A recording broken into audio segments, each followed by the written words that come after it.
adalah umum bahwa orang yang memiliki sesuatu tentu ingin merasakan nikmat dan manfaat dari sesuatu yang dimilikinya itu. Apa gunanya punya radio bagus kalau telinga tuli? Apa gunanya punya sepatu mahal kalau tidak punya kaki? Apa guna punya televisi berwarna, gambarnya terang kalau mata pun buta? Demikian juga iman. Apa arti iman itu kalau kita belum bisa merasakan nikmatnya, indahnya, manisnya iman? Orang yang merasakan manisnya iman, manis rasanya ketika dia sujud. Manis rasanya ketika dia berlapar dan berhaus melaksanakan ibadah puasa. Manis rasanya ketika dia harus menginfakkan sebagian dari harta yang dimilikinya.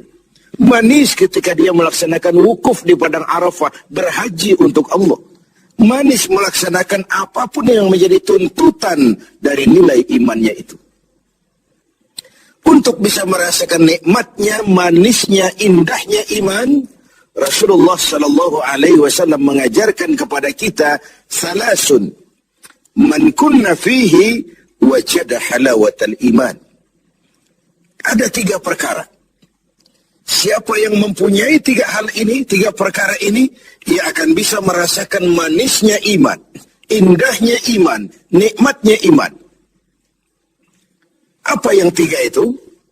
Pertama, ayyakuna Allah wa rasuluh ahabba ilaihi mimma siwahuma.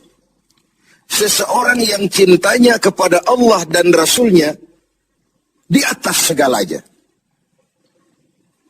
Kita diberikan hati. Dalam hati bertumpu sejuta rasa. Apa yang paling dominan di hati, itulah yang jadi kecenderungan kita. Bahwa kita cinta harta benda, tentu. Kita cinta tanah air, itu pun bagian dari iman. Kita cinta pangkat dan jabatan, wajar. Kita cinta anak dan istri, iya. Dan agama pun tidak melarang, persilahkan. Cintailah apa yang perlu kau cintai. Mencintai tanah air, mencintai bangsa dan negara, mencintai harta benda, mencintai anak istri, mencintai teman, pangkat, jabatan, persilahkan. Tapi kan cinta kepada alam dan seluruh isinya dibatasi oleh kesadaran. Pada suatu saat kita akan berpisah. Cinta kita kepada harta, entah si harta dulu hilang di gondol maling, entah kita dulu meninggalkan harta itu. Cinta kita kepada pangkat dan jabatan ada waktunya. Cinta kita kepada anak istri sekalipun ada saatnya. Inilah batas kesadaran itu. Supaya dia jangan berurat dan berakar di hati. Kepada Allah dan Rasulnya kita tidak akan pisah selamanya. Kesana idealnya kita memperbanyak rasa cinta ini. Ketika terjadi perang Tabuk, Baginda Rasul melakukan mobilisasi dana.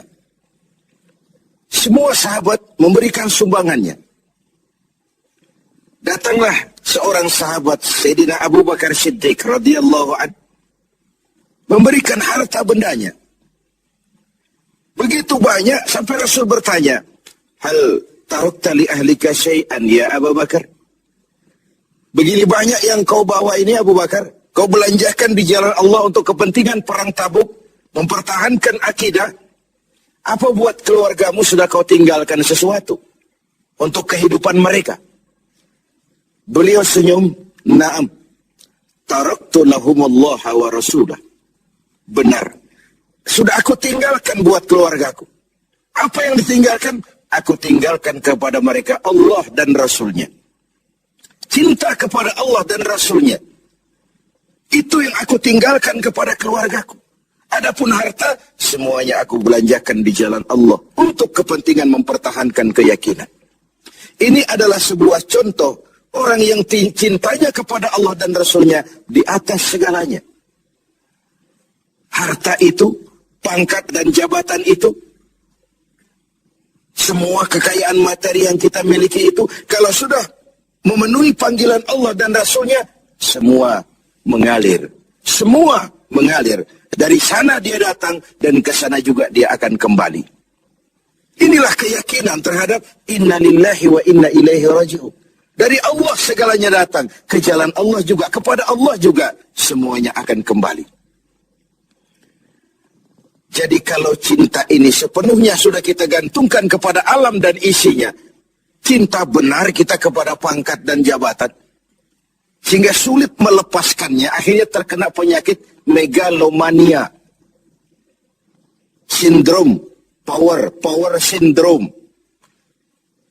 Sulit balik jadi orang biasa, sudah kadung jadi pejabat tinggi. Sulit melepas pangkat dan jabatan, dengar mau ada mutasi, gerasak gerusuk, cari mbah ini, cari mbah itu. Bawa ayam putih, bawa kambing hitam, macam-macam dilakukan. Sebagai cermin bahwa jabatan itu berakar di hati, sulit untuk melepaskannya. Orang yang cintanya kepada Allah dan Rasulnya, kalau satu saat dia harus melepas yang dia sayangi, dahulu pun ketika terlahir ke alam ini, tidak ada harta yang saya bawa. Kalau sekarang saya harus melepasnya, innalillahi wa inna ilaihi raji'un. Dahulu pun ketika terlahir ke alam ini, tidak ada pangkat dan jabatan yang saya sandang. Kalau sekarang saya harus melepaskannya, innalillahi wa inna ilaihi raji'un. Oh, itu cuma sekadar titipan dari Allah saja. Disinilah lapang dadanya seorang mukmin ketika dia menempatkan cinta Allah dan Rasulnya di atas segalanya.